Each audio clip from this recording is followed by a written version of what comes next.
Voilà, bonjour mesdames et messieurs, bonjour très chers internautes, vous qui êtes scotchés, cimentés, bétonnés en ce moment. Nous disons merci de votre fidélité et nous sommes en train de vous souhaiter la bienvenue à suivre cette émission. Comprenez que celle qui est à la présentation de cette émission, c'est bien Sarah Paris et derrière la caméra, c'est bien un professionnel que j'appelle Big Master. En tout cas, c'est lui qui fait tout son possible pour que l'image soit correcte et que vous nous suivez sans beaucoup de problèmes. Voilà, je ne suis pas seule sur ce plateau, je suis avec un grand homme de Dieu que nous respectons beaucoup. Bonjour messieurs, le pasteur Ben Mutombo. Bonjour Sarah Paris. Oui. Voilà, monsieur le pasteur Ben, vous allez comprendre que je suis à l'internet une émission, une très grande émission, et j'ai suivi des fortes déclarations d'un éminent pasteur que beaucoup de gens connaissent dans le domaine du message. Je cite le pasteur Jean Mbaya, et il a parlé sur le nom nouveau de Jésus, et cela m'a poussé à avoir beaucoup de questions, et voilà pourquoi la cause de cette émission même aujourd'hui. D'abord, nous allons vous remercier beaucoup d'avoir accepté notre invitation. C'est moi qui vous remercie, Sarah Paris. Voilà, comme j'étais en train de le dire tout au début, que le pasteur Jean Mbaya a déclaré dans une émission, c'était à l'internet, il a déclaré que le nom nouveau de Jésus-Christ, ce Branham, chose que vous, pasteur Ben Mutombolian, croyez et prêchez il y a de cela plus de 25 ans, si je ne m'abuse. Plus de 25 ans, oui. Voilà. Et... bientôt là, ça sera 30 ans. D'accord. Et quelle est votre réaction par rapport à cela, à cette déclaration du pasteur Jean Mbaya? Je le félicite. Je l'encourage. J'ai dit au pasteur Jean Mbaya que bien sûr il a eu des combats et des combats dont moi-même je suis témoin, mais cette fois-ci il aura des grands et des sérieux combats avec ce qu'il vient de déclarer, ce qu'il vient de voir. Les noms nouveaux de Jésus, c'est Branham. Les dire tout haut, c'est un homme à féliciter. Personnellement, je le félicite et je trouve qu'il mérite beaucoup, beaucoup, beaucoup, parce que c'est la chose que plusieurs pasteurs n'oseraient jamais déclarer tout haut, bien qu'ils le savent dans leur cœur. Même si vous êtes du haut de leur chair et vous déclarez seulement, aujourd'hui je vais parler sur les noms nouveaux. Dans le cœur de chaque pasteur du message, le nom Branham s'écrit là-bas. Et ils vont dire, il veut dire Branham. Quand il parle du nom nouveau, il veut dire Branham. Personne ne raisonnera pour dire, il veut dire Moïse. Non. Tout le monde va dire, il veut dire Branham. C'est parce qu'il y a une petite voix qui leur chuchote. Mais avoir le courage que Dieu nous a donné par sa grâce, des années, pour publier tout haut que le nom nouveau de Jésus-Christ, c'est William Marion Branham. Comme il vient de le déclarer, que le nom nouveau c'est Branham, c'est quelque chose à encourager. J'encourage le pasteur Jean Mbaya, et si vous avez l'occasion de le rencontrer, dites-lui que ton ancien ami vous a félicité. Voilà, c'est ça ma réaction. Voilà, merci beaucoup pour cette réponse. Et merci. vous allez savoir que le pasteur Jean Mbaya a encore dit que, au fait, William Marion Branham, il n'a jamais dit que Jésus-Christ a un nom nouveau. Mais plutôt, c'est un nom qui s'est juste augmenté à son nom, mais on ne sait pas est-ce que c'est un nom adoré ou c'est comment. Parce que lui, Jean Mbaya, si on lui suit très bien, lui, il dit c'est juste un nom à connaître seulement, pas à adorer. Il ne faut pas prêcher à travers ce nom, il ne faut pas non plus baptiser là-dessus, mais c'est le contraire de ce que vous faites. Qu'en dites-vous? Oui, en vous écoutant, je peux déceler des questions là-dedans, parce que il y a un frère aux États-Unis qui m'a envoyé aussi la même émission que vous avez suivi là. J'ai aussi suivi ça. Moi, j'aime écouter les hommes de Dieu quand j'ai l'occasion de les écouter, parce que je sais que, à part William Marion Branham, il n'y a pas quelqu'un qui peut se déclarer connaître tout le message. Nous avons besoin d'écouter les uns les autres, peut-être pour l'édification. Alors quand ce frère m'a envoyé, c'est l'un des personnes qui me témoignent confiance aux États-Unis, il m'a envoyé cette émission. Il était aussi plein de questions comme vous. Alors, je devrais réagir, mais j'avais besoin d'attendre jusqu'à ce que l'occasion pouvait m'être accordée, comme c'est le cas aujourd'hui. Le pasteur Jambaya, comme vous venez de le dire, il dit le prophète Branham n'a jamais déclaré que Jésus a changé de nom. Mais il a dit Jésus a eu un nom nouveau. Et par là, il comprend que le nom nouveau s'est ajouté à l'ancien nom. Donc, le nom, il reste invariable si on peut répéter ces termes. Voilà. Donc, ça ne change pas. Mais il a ajouté un nom. Je vais commencer par affirmer que Jésus a bel et bien changé de nom. Là, on aimerait vraiment une citation. Je vais lire cela. Excusez-moi, quand ça vient, je dois prendre pour lire.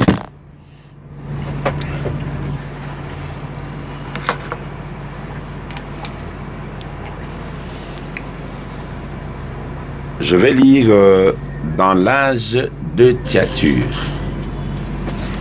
Dans l'âge de Thyatire, le prophète Branham fait une déclaration là-bas. Je pense que je ne dérange pas votre caméraman quand je me mets debout. J'ai toujours aimé me sentir à l'aise quand je suis dans ce petit bureau. Écoutez.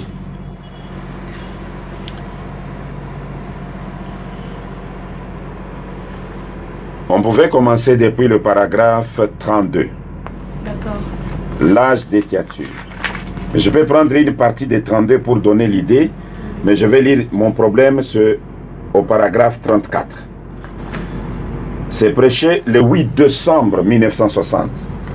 C'est la première déclaration que je donne. Avez-vous remarqué, je ne sais pas, je suis à 33 directement. Avez-vous remarqué qu'Abraham s'appelait Abraham, mais lorsque Dieu vint pour se servir de lui, il changea son nom en celui d'Abraham.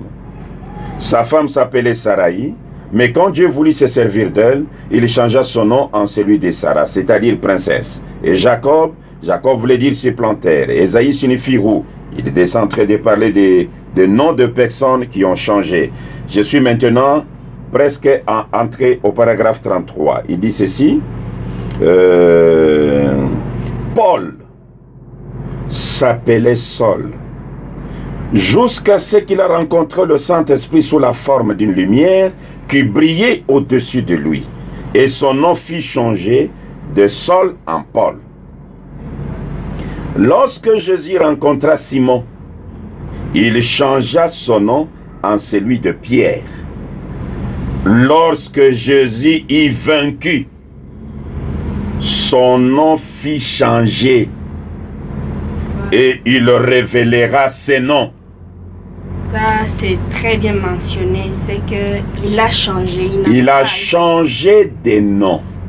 Il n'a pas ajouté les noms pour que nous puissions continuer à conserver l'ancien nom. Nous deviendrons des conservateurs, comme c'était le cas du temps de Jésus. Il y avait des conservateurs qui comprenaient qu'ils ne pouvaient pas quitter Moïse, ils ne pouvaient pas quitter les choses du temps de Moïse pour entrer. Je vais ajouter une deuxième citation là-dessus. Merci mon pasteur, mais je ne vais pas vous interrompre. Mais quand vous étiez en train de lire tout au début, quand on change, vous étiez en train de dire Pierre, la suite là de noms qu'on avait changé et tout. Mais on citait les noms qu'on changeait, mais ici on a dit Jésus. Est-ce qu'on a dit il a changé les noms, le nom devenu comment? On n'a pas cité le nom de Branham là-bas, ce que je sache, dans la Bible. D'ailleurs, cette bataille du nom de Branham, pasteur Jean Baya déjà lutté, il a remporté la victoire. Il l'a déjà déclaré que le nom nouveau c'est Branham. Mais moi je suis sur la question d'abord de savoir, le nom nouveau s'ajoute ou le nom nouveau vient parce qu'il a changé de nom? Je viens de donner la première déclaration que Jésus a changé de nom. J'ajoute la deuxième. La deuxième, je l'ajoute dans le message que le prophète Branham a intitulé « Encore une fois ». Encore une fois. C'est prêché en 1963. Écoutez ce que le prophète Branham déclare. Il dit ceci. Je lis au paragraphe 76 et 77. Vous dites, un nom ne signifie rien. Alors pourquoi changea-t-il le nom d'Abraham en Abraham? Pourquoi changea-t-il le nom de Saul en Paul? De Simon en Pierre? Pourquoi changea-t-il son propre nom? Pourquoi changea-t-il Jacob en Israël? Non pas avant qu'il n'eût lutté avec le Seigneur, non pas avant qu'il n'eût vaincu. Et lorsque Jésus vainquit la mort, voilà, l'enfer et la tombe, la Bible a dit, il y eut un nom nouveau. Il y eut un nom nouveau. D'accord.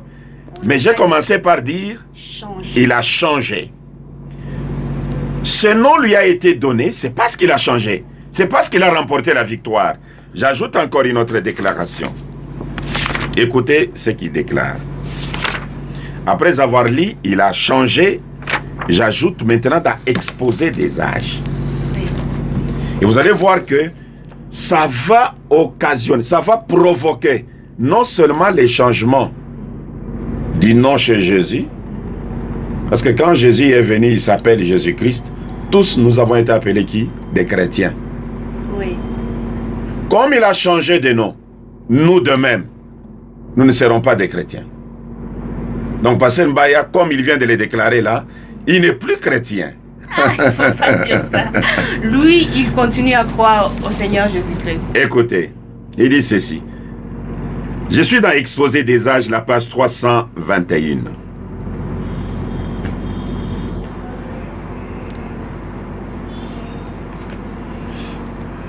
Non, pas 321. Je vais aller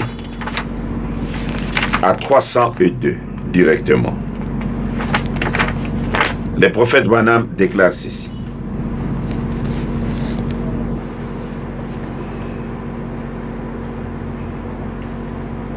Il est aussi dit ici qu'il donnera au vainqueur un caillou blanc, et que dans le caillou il y aura un nom nouveau, que celui qui le porte sera le seul à connaître. L'idée d'un nom nouveau est déjà familière. Abraham est devenu Abraham. Sarai est devenue Sarah. Jacob est devenu Israël. Simon est devenu Pierre. Et Saul est devenu Paul. Ces noms ont provoqué un changement, ou bien ils ont été donnés à cause d'un changement qui s'était opéré. Ce n'est qu'après que le Seigneur a changé les noms d'Abraham et de Sarai qu'ils ont été préparés à recevoir le Fils à venir. Dans le cas de Jacob, ce dernier a dû vaincre. Et ensuite il a été nommé prince. Dans le cas de Simon et de Saul, le changement est intervenu une fois qu'ils avaient reçu le Seigneur. Maintenant écoutez. Et aujourd'hui, chacun de nous, le vrai croyant, a changé de nom. Nous sommes des chrétiens. C'est un nom que nous portons tous. Mais un jour, nous changerons de nouveau. Assurément, nous recevrons un nom nouveau. Ce nom pourrait bien être notre véritable nom, originel, qui est écrit dans le livre de vie de l'agneau, avant la fondation du monde. Dans cette émission, vous allez voir qu'on vous a montré les noms qui étaient écrits là-bas avant la fondation du monde. Je voudrais dire ceci, ma soeur Sarah. Il faut que vous puissiez comprendre que Jéhovah, lorsqu'il a rencontré Moïse pour les commissionner, écoutez la question que Moïse lui pose sur ce verbe-là, connaître.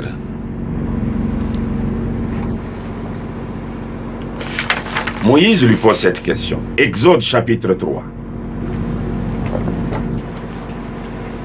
Le verset 13.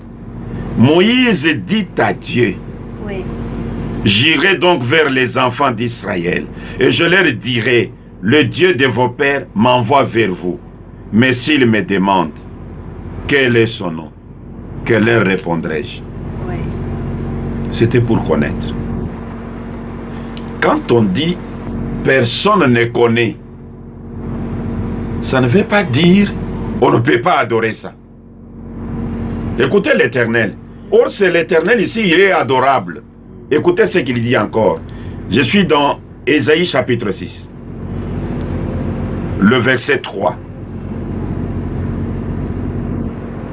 Je suis apparu à Abraham, à Isaac et à Jacob, comme le Dieu Tout-Puissant.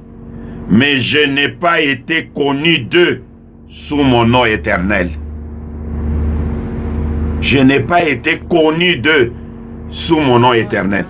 Quand on dit on ne connaît pas, quand on dit on va vous faire connaître cela, vous ne pouvez pas dire comme c'est à connaître, ce n'est pas à adorer. Sarah Bepari, donnez-moi le temps. Je sais que vous avez beaucoup, mais donnez-moi le temps que je finisse. Écoutez, je suis dans Genèse au chapitre 32. Jacob combat avec Dieu. Arrivé au verset 29, Jacob lui pose la question. Jacob l'interrogea en disant, fais-moi, je te prie, connaître ton nom.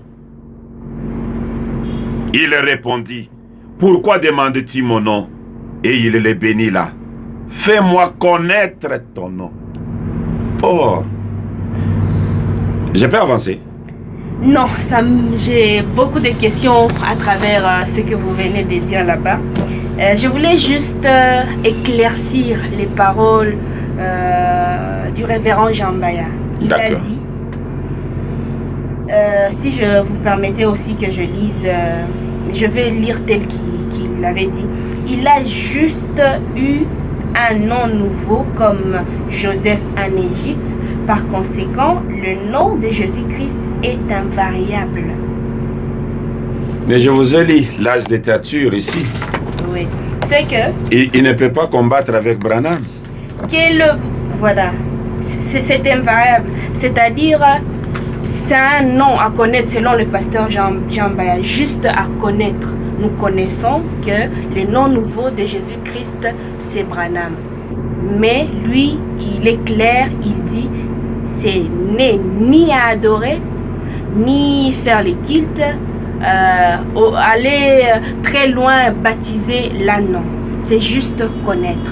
C'est ce que le pasteur Jambaya a dit. D'abord, sur le changement, nous sommes d'accord qu'il a changé.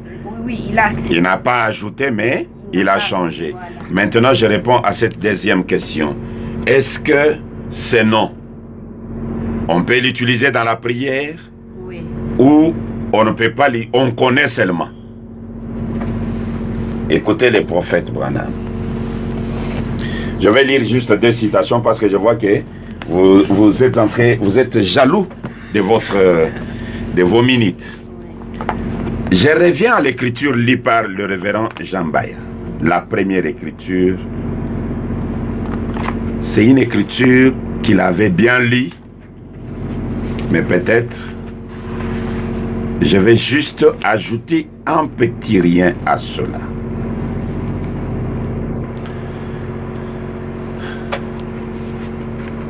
« 282 jusqu'à 284. Il avait lu 283. J'ai commencé à 282 pour que nous puissions avoir l'idée. Pour signaler aux internautes qui sont en train de nous suivre, nous sommes dans quelle brochure? Nous sommes dans le premier sceau. Voilà, premier sceau. 282, 283, 284. Saul, un bon nom. Il y a eu une fois un roi en Israël, mais il, Saul, ça ne convenait pas pour un apôtre. Ça pouvait peut-être aller pour un roi, mais pas pour un apôtre. Alors Jésus a changé son nom de quoi? De Saul en Paul. Regardez le fils de tonnerre et ainsi de suite. Et Jésus, son nom sur terre, c'était Rédempteur Jésus. Quand il était sur la terre, il était le Rédempteur, c'est vrai. Mais une fois qu'il a conquis la mort et les séjours de mort, et qu'il les a vaincus, et qu'il est monté en haut, il a reçu un nom nouveau. C'est pour cette raison que vous criez comme ils le font et qu'ils ne reçoivent rien. Ça sera révélé dans les tonnerres. Ça sera révélé dans les tonnerres. Là où comme il a reçu un nom nouveau, oui.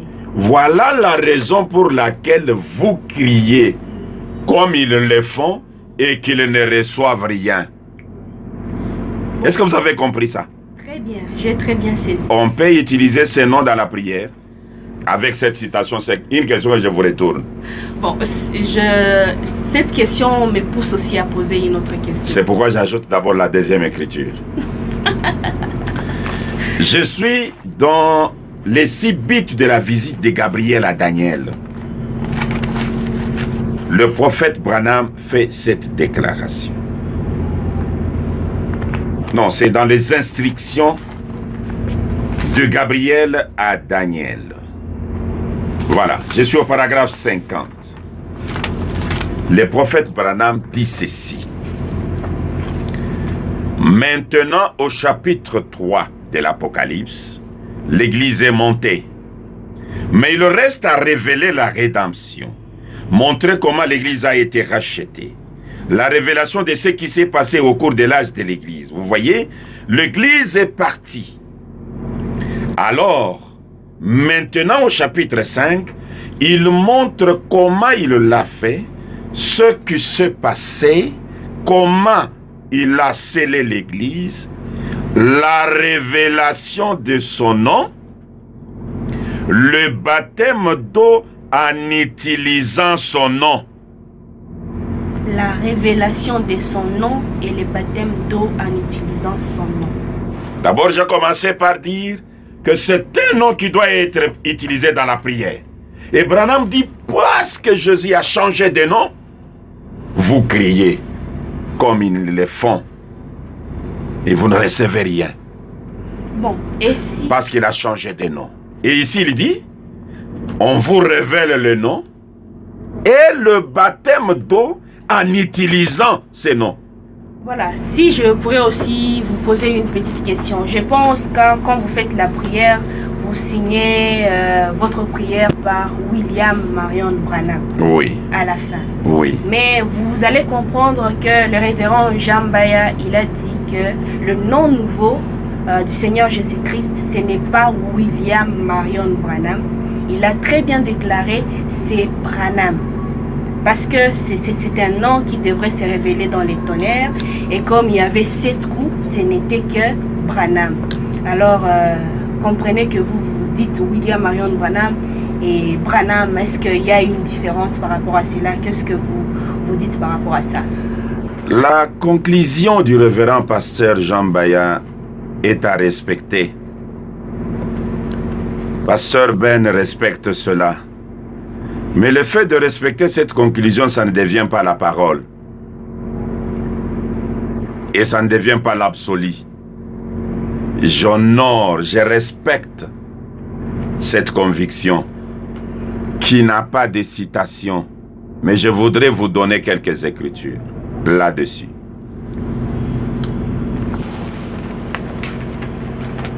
William Marion Branham Écoutez, d'abord, je suis dans le 7e sceau. Avant d'aller dans le 7e sceau, je commence avec question-réponse sur le sceau. Écoutez ce que William Branham dit. Question-réponse sur le sceau, le paragraphe 179 à 181. Oui. C'est un élément qu'il faut considérer. Quand vous baptisez au nom de Jésus seulement, c'est faux. Rien que je te baptise au nom de Jésus. Ça, c'est absolument faux. Je connais beaucoup de Jésus. Voyons, dans le pays latin, il y en a tout plein de Jésus. Mais il s'agit ici du Seigneur Jésus-Christ, ce qui exprime précisément qui il est. Il y a beaucoup de Branham. Mais si vous voulez parler de moi personnellement, je suis le seul William Marion Branham. Ça, c'est moi. Mais il y a beaucoup d'autres William Branham. Et tout, un peu partout. William Branham nous donne d'abord la nette différence.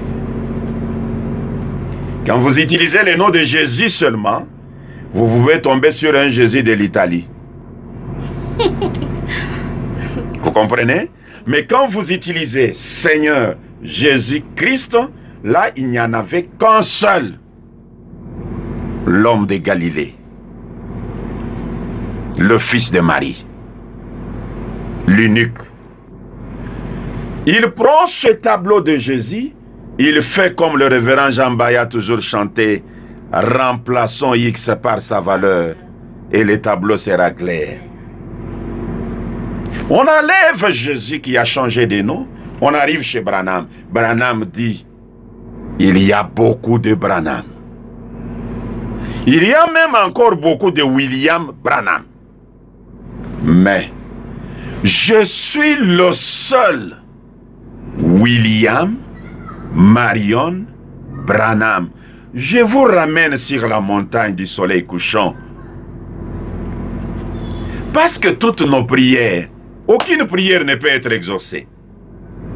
Pour que la prière soit exaucée, je peux vous lire. Écoutez, je sais que ce sont des choses qui m'arrivent que je n'avais pas prévues. Je dois retrouver la brochure. Je cherche le signe de 1963. Je vous lis quelque chose là-bas et puis je vais dire ce que... Je dois lire juste 2 écritures pour que je puisse éclaircir l'histoire de ce nom. Voilà, merci Seigneur, je suis là. Les signes de 1963. Le prophète Branham fait une déclaration. Après les signes de 1963, je lirai juste debout dans la brèche. C'est là où je vais vous amener dans les montagnes du soleil couchant. Écoutez. Le signe de 1963. Je commence par là. Je peux même aller aussi dans le signe de 1964, mais je lis juste le signe de 1963.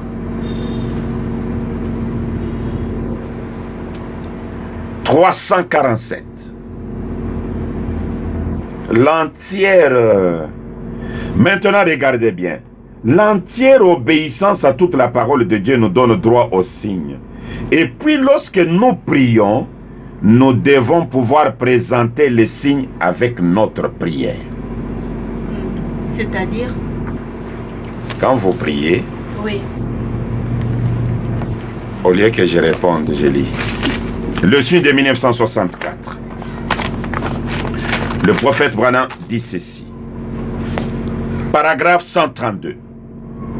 Alors quand nous prions, nous devons pouvoir présenter les signes avec nos prières. Ne manquez surtout pas ça maintenant.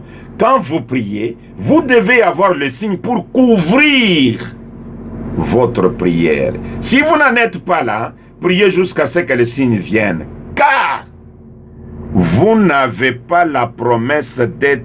Pour que ma prière soit exaucée, votre prière soit exaucée, la prière du pasteur Jean-Baya soit exaucée, il doit couvrir sa prière avec le signe. Hein? C'est-à-dire? C'est là où je vous amène maintenant dans les montagnes. Debout dans la brèche.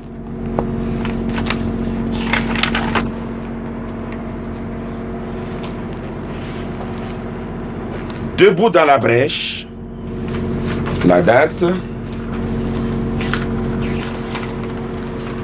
Ça a été prêché le 23 juin 1963.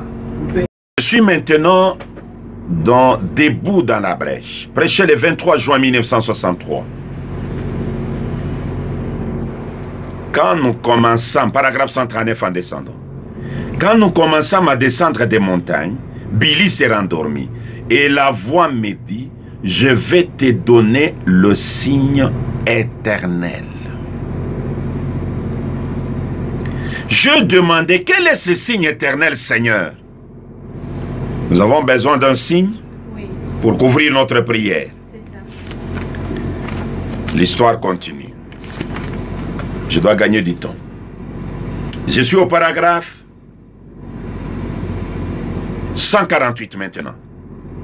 J'ai arrêté la voiture et regardé la montagne.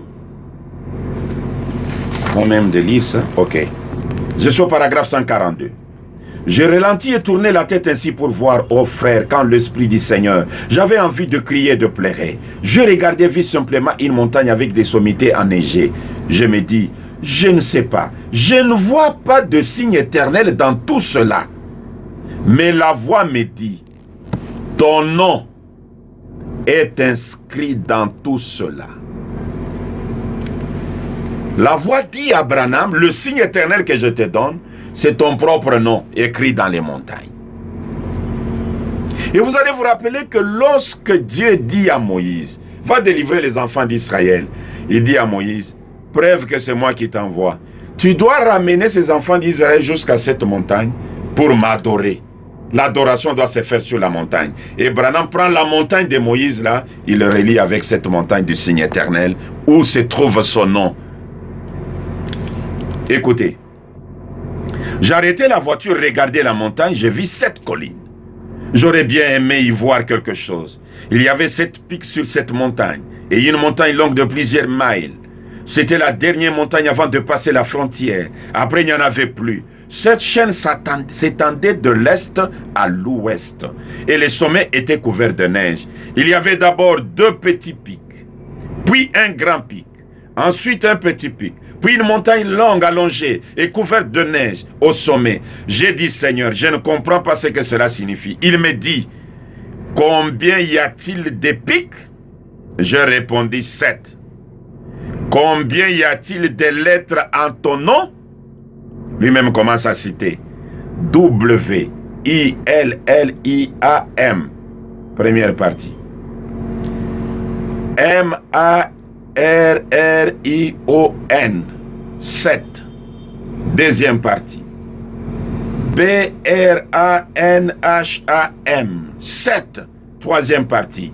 Il y avait 3 pics de grande taille, il me dit. Ces 3 pics sont le premier, le second et le troisième pôle. Donc, le nom William Marion Branham, c'est la parole. William, c'est le premier pôle, le signe dans la main. Oui. Marion, c'est le deuxième pôle, le signe de discernement. Et Branham, c'est le troisième pôle, l'ouverture de la parole. Le tout là, ça constitue un tout, comme la Bible le disait. À celui qui vaincra, je lui révélerai le nom de mon Dieu. Le nom de mon Dieu. Je vais le lire. Apocalypse chapitre 3. Il savait aussi pourquoi il disait ça, parce que si on suit très bien William Marion Branham, il y a plusieurs déclarations où lui-même aussi contredit ce que vous êtes en train de lire là-bas, en disant qu'il ne faut pas m'adorer. C'est pourquoi le pasteur Jean-Baya pourrait dire que c'est un nom à connaître, mais pas adorer, car William Marion Branham, que vous appelez Dieu, lui-même, deux fois dans certaines brochures, il dit que c'est un démon, un peu du diable, surtout dans la brochure Serpent écrasé. Est-ce que vous savez que lorsque Jésus marchait sur la terre, il y a eu des gens qui l'ont appelé Dieu le Christ et il dit démon sort de lui? Est-ce que vous savez que dans cette Bible, Jésus disait à ceux qui les connaissaient de ne pas le faire connaître? Il les réprimandait, ne me faites pas connaître. Je ne sais pas si c'était avec toi que j'avais fait l'émission quand je vous disais que aussi longtemps que le testateur marche sur la terre, son testament ne peut pas entrer en vigueur. Et quand vous publiez le testament avant le temps, vous n'êtes que le diable. C'est le diable qui est venu avec la relation sexuelle avant le temps. C'est que là vous êtes... Il devait attendre le temps. Et quand vous venez avant le temps, c'est l'œuvre du diable. Et cette œuvre du diable ne va pas rendre la chose vraie et ça devient du diable. Non. Quand le temps sera là, cette chose vraie-là sera la chose vraie. Mais avant le temps, c'est l'œuvre du diable. Et après le temps, c'est l'œuvre du diable. C'est pourquoi Branham a prêché, reconnaître votre jour et son message. Écoutez. Apocalypse chapitre 3. Je commence depuis le verset 11. Je viens bientôt. Retiens ce que tu as, afin que personne ne prenne ta couronne. C'est lui qui vaincra, je ferai de lui une colonne dans le temple de mon Dieu, et il n'en sortira plus. J'écrirai sur lui le nom de mon Dieu. Et je suis en train de vous suivre. Et le nom de la ville de mon Dieu, de la nouvelle Jérusalem qui descend du ciel d'auprès de mon Dieu, et mon nom nouveau. J'écrirai sur le vainqueur le nom de Dieu, le nom de la nouvelle Jérusalem et le nom nouveau de Jésus. Sur le vainqueur. Et selon vous, le vainqueur c'est qui?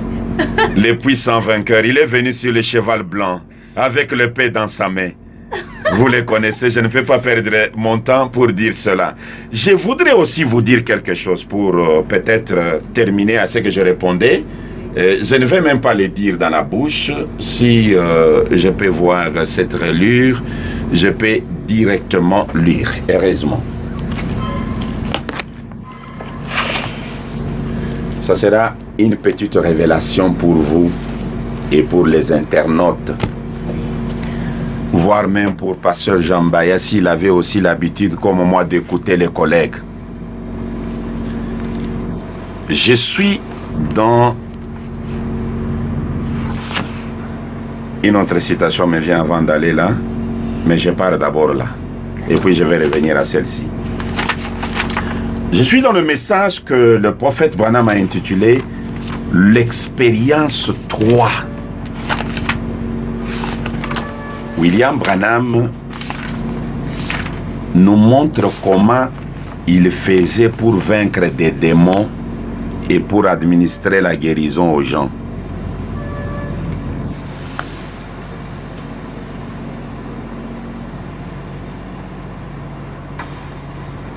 C'est depuis le paragraphe 134, je peux aller m'arrêter au paragraphe 136. Je pense que c'est nécessaire pour moi de dire ça, de lire ça. Juste un instant. Je vais essayer pour celui-ci, ici. Je sens ces deux esprits qui combattent ensemble. Il y a un malade devant lui. Il dit, je sens, il y a deux esprits qui combattent ensemble. Cette jeune fille est sourde, muette. Pour moi, elle ne sait pas ce que c'est l'ouïe ou le parler. Maintenant, inclinez la tête. Tout le monde inclinez la tête. Soyez vraiment respectueux. Voyez si je peux l'amener à entendre. Moi, Branham, voyez si je peux amener cette fille à entendre. Père bien-aimé, cette petite fille née sourde muette. Nous nous rendons compte qu'elle ne sait rien sur le parler ou l'ouïe. Mais tu es le seul qui peut lui accorder cela. Maintenant, aide-moi, Dieu bien-aimé, Aide-moi à vaincre cet esprit de surdité et de mythisme. Accorde-le, Dieu Tout-Puissant, Dieu bien-aimé, au nom de Jésus-Christ. Vous voyez alors? Suivez bien.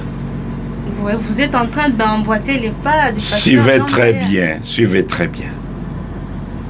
Accorde-le, Dieu bien-aimé, au nom de Jésus-Christ.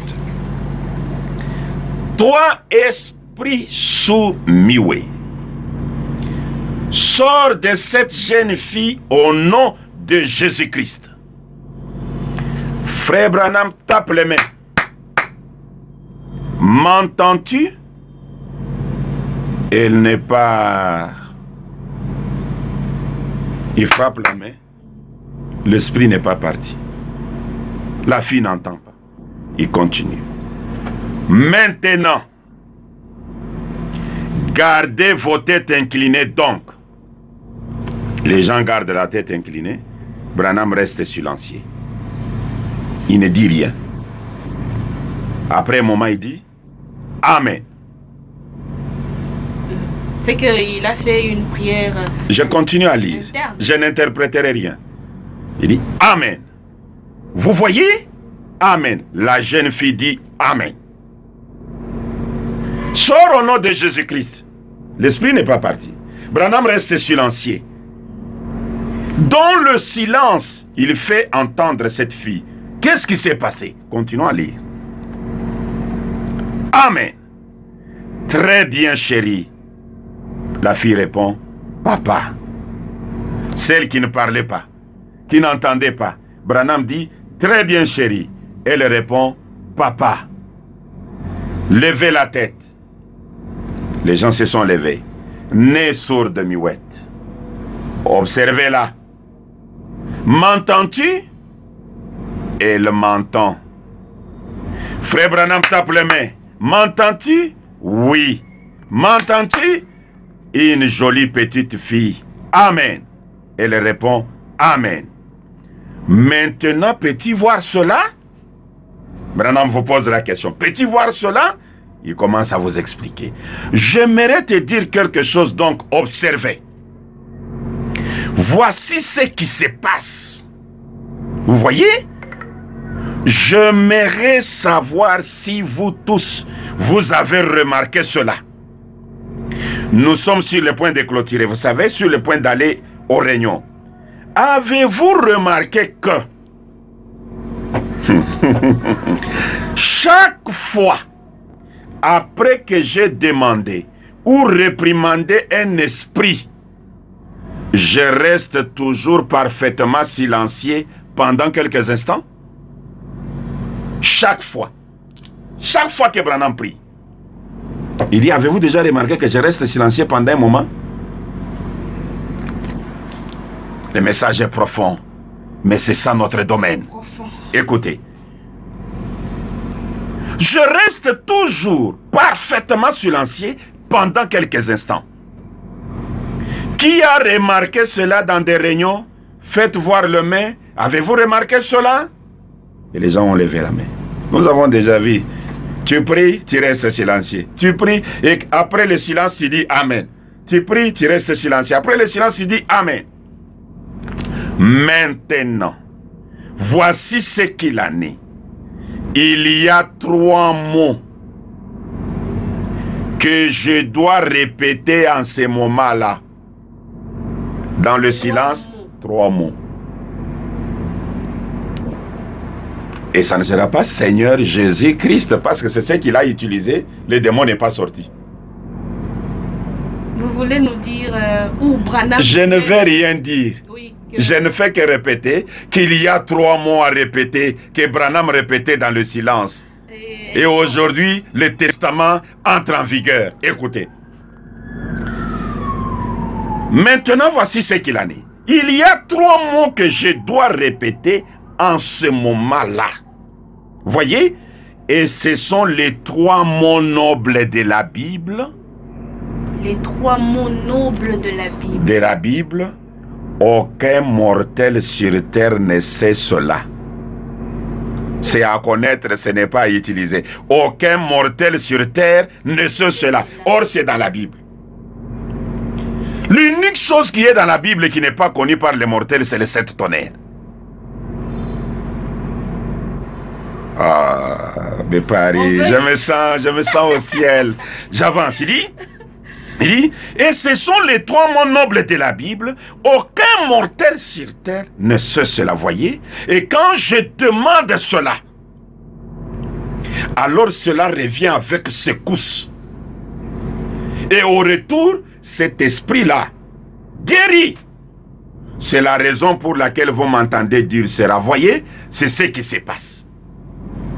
Et il avance. Maintenant, je fais cela afin que vous ne m'interrogez pas à ce sujet. Quand vous allez commencer à me voir, je prie, je reste silencieux. Ne me posez pas de questions. Comprenez seulement que dans le silence là, il est en train de répéter les 3 mots nobles de la Bible. C'est quoi ces 3 noms nobles de la Bible? On aimerait savoir. C'est grave. Il dit, c'est là, il dit ceci. Je fais cela afin que vous ne m'interrogez pas à ce sujet en venant dans la ligne de prière. Cela est donc vrai. Maintenant, je sais que vous avez remarqué, plusieurs fois quand je demande, je réprimande, je me tiens tranquille pendant un instant et je répète ces 3 mots que l'ange du Seigneur m'avait dit de répéter. On aimerait que ça soit un peu clair. C'est quand vous étiez en train de dire, c'est trop profond. C'est là où je disais, félicitations au pasteur Jambaya pour le premier pas marqué. Ce premier pas va lui créer des problèmes, mais ce premier pas l'appelle à sonder le message. Il y a 3 mots qui ont aidé Branham à délivrer les malades, à faire tout ce qu'il a fait. Ces 3 mots-là, ce n'était pas Seigneur Jésus-Christ. Quand il utilisait Seigneur Jésus-Christ, c'était insuffisant. Vous pouvez les lire dans les œuvres, sont l'expression de la foi. Au paragraphe 22, en descendant, un frère était dans des chaînes. Roy Bordes. Branham dit, au nom du Seigneur Jésus-Christ, libère-toi. Roy lui répond, frère Branham, c'est insuffisant. Il faut quelque chose de plus que cela. Ah bon? Le domaine du non nouveau, c'est un domaine très profond. Mais c'est notre domaine. C'est le domaine du message. C'est l'héritage que William Branham nous a donné.